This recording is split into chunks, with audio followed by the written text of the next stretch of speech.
An armed robber who thought he could get away with cash from a Taco Bell restaurant was blindsided when he came face to face with employees who confronted him with their own firearms. According to WJW-TV, 2 armed robbers stormed inside a Cleveland area Taco Bell on September 6 around 2 a.m. Cleveland.com reported that the robbers demanded that the employees get on the ground before walking up to the cash register to steal money. That's when 3 employees pulled out their own guns in self-defense and fired several shots. One of the criminals ran out of the fast food restaurant, while the other was critically injured. When police arrived at the scene, they found one of the robbers with multiple gunshot wounds. He later died at an area hospital. The man who was fatally shot was identified as 24-year-old DeCarlo Jackson, a man with a lengthy criminal history. On his record were 3 prior convictions for attempted drug trafficking. What would have happened if these employees were not able to defend themselves?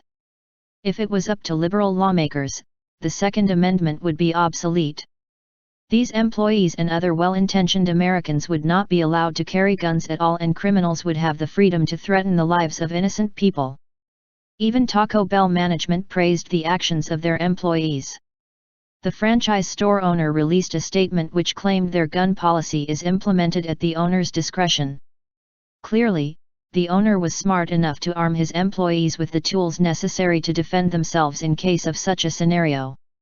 But stories like these aren't reported by the liberal media who fawn over the Democrat agenda to abolish guns. According to the Huffington Post, former MSNBC and ESP journalist Keith Olbermann even called the NRA a terrorist organization, fueling the flames of hatred against Americans who uphold the Second Amendment.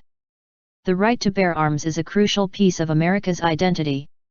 The government cannot always protect the people in these individual cases, and so the Second Amendment gives power to the people to defend themselves. Thank God there are still people like these employees whose stories prove that the right to bear arms is critical and irreversible.